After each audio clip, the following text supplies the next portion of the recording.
Hello, this is Frank from MTG Unlimited, and today I'll be showing you another standard deck tech.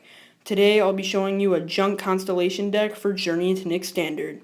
So, as you can see with all the cards laid out here, this deck focuses primarily on playing enchantments in order to trigger your abilities, stall out the game, and eventually build up your board presence until a point where you can swing in for the final blow.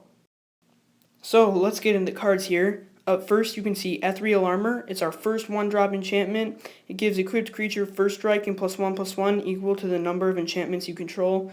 Generally, your creature that has this enchantment on it is going to get pretty big considering how many enchantment creatures and other enchantments you're playing in this deck. It's a very good card for this deck. It gives it first strike and just makes a huge creature out of it.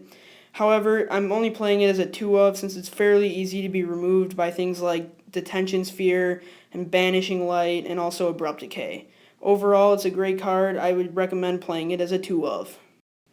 So, as you can see, the next creature, Underworld Coinsmith, it's our first enchantment creature in this deck.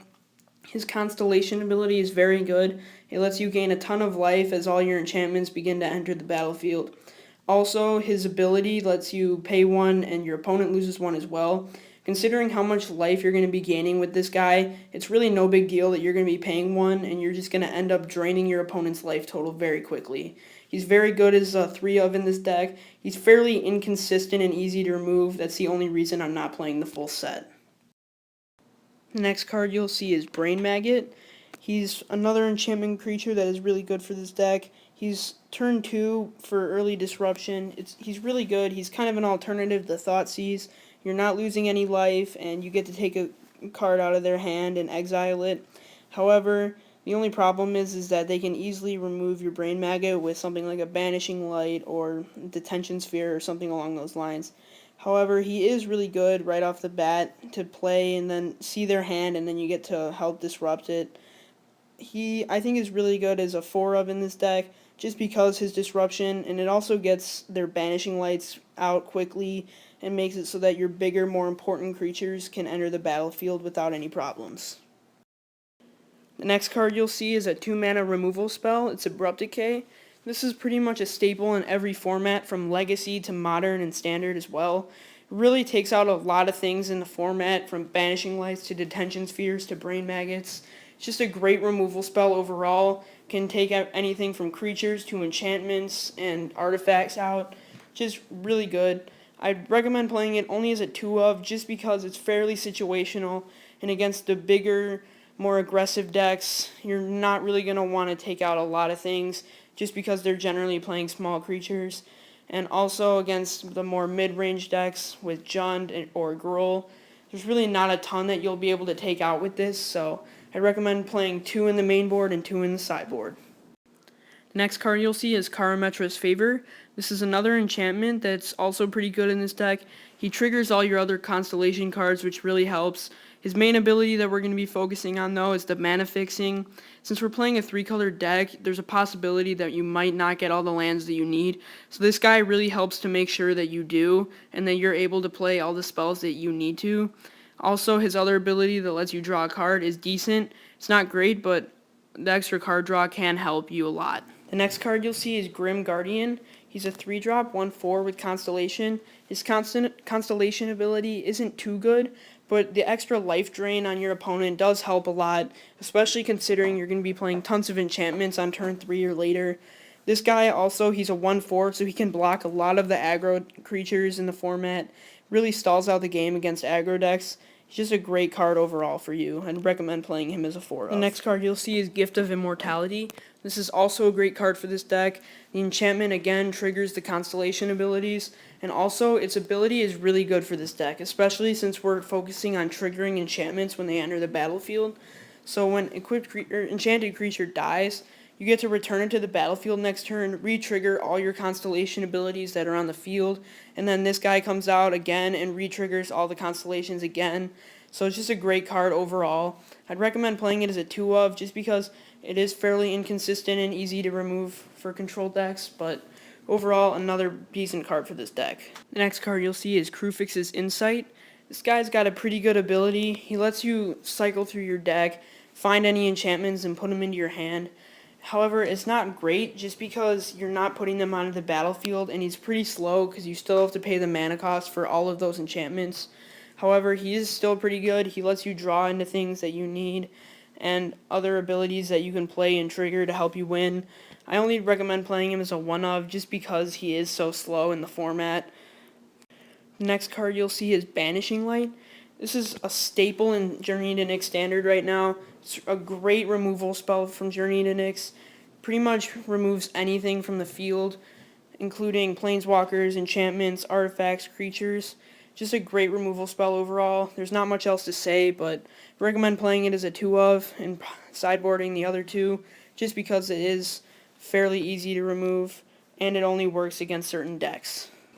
The next card you'll see is also a really good card from Journey Into Nyx, and it's Boon Satyr. As a 4/2, he's not super great, but he's also an enchantment creature, so again, he triggers all the constellations in your deck. He has Flash, so you can flash him in as a response on the end of your opponent's turn, and then he also triggers the abilities, and you can also bestow him onto a creature instead, buff up that creature a lot, and then if that creature dies, he just comes out on the battlefield, re-triggers all the constellations, and then he just swings as a creature. Overall, he's great as a 3-of. I think he's a really good card for this deck, and I would highly recommend playing it. The next card you'll see is Pharika, God of Affliction. She's a 3-drop, 5/5 indestructible. She's really good in this deck. Just as a god alone, it's just a great card to be playing on turn 3. Also, you can exile all your dead creatures from your graveyard, and then you get to put out enchantment snakes that have death touch. They're really good, especially since your opponents aren't going to want to swing in at you, since all their creatures are just going to die. Also, they're enchantments, so again, they trigger all your constellation abilities. Again, also just really good. Lets you kind of take care of all your graveyard. It has some good graveyard hate, especially against some new Golgari Dredge decks that are emerging for Journey Into Nyx. I think it's just a good as a 1-of, just because you don't really need any more since she's a god and all. But I'd highly recommend playing her. The next god you'll see is Erebos, God of the Dead. This is a staple in Standard. It's pretty good. His ability where opponents can't gain life is also very good, especially with the new Naya Hexproof decks emerging for Journey Into Nyx with their Unflinching Courage and Gift of Orzovas. You can just prevent all their life gain and then swing in at them with your big creatures. Also, he again, as a god, is very good and triggers the constellation triggers in your deck. Also, his second ability that allows you to draw can really get you going in the game and fuel you some gas that you can use to trigger all your constellations and then swing in for the final blow. The next god you'll see is Heliod, God of the Sun. Also, another very good god in of itself. His ability also is very good, much like Pharika's. Lets you put out the enchantment creature tokens that trigger all the constellation abilities on your enchantment creatures. Just has also great synergy with this deck, much like Pharika.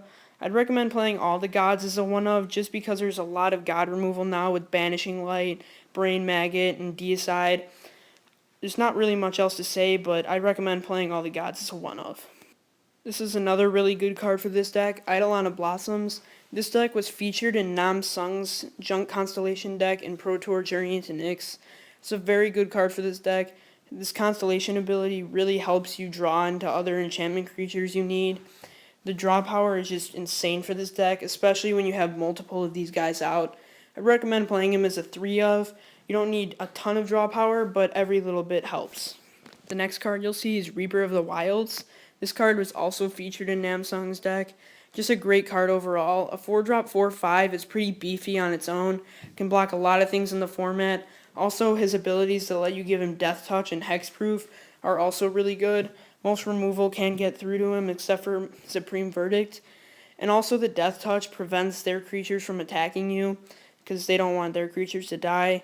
His last ability with whenever another creature dies, Scry 1, is also really good for this deck. In the late game, you're going to want to be scrying into things that you need, especially since you'll most likely be top decking. He's got great synergy with the rest of the deck overall, and I'd highly recommend playing him as a 2-of.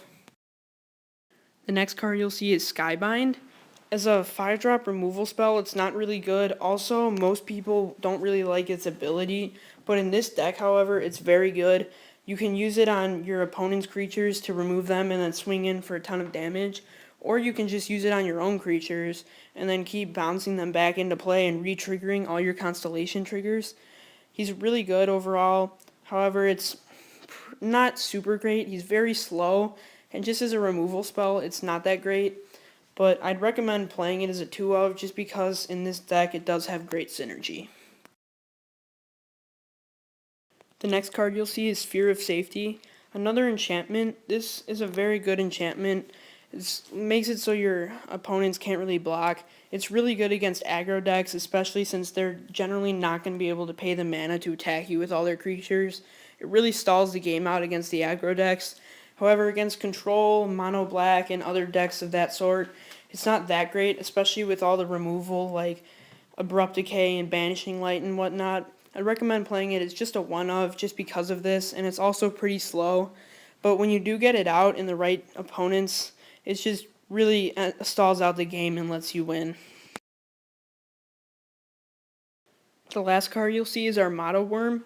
This is pretty much an endgame for this deck. It's a 6-drop 5/5, which isn't that great, but it also lets you put out another worm in addition to it. It's really good as a 2-of just because it is so much mana, but when you do get it out, it just gets insane. Bioblight can't hit it, and most other creatures in the format can't even block it well. I'd recommend playing it as a 2-of. Well, thank you for watching. If you could please hit that like or subscribe button, that would be great. And please tell your friends about my channel. I'm looking forward to posting more videos.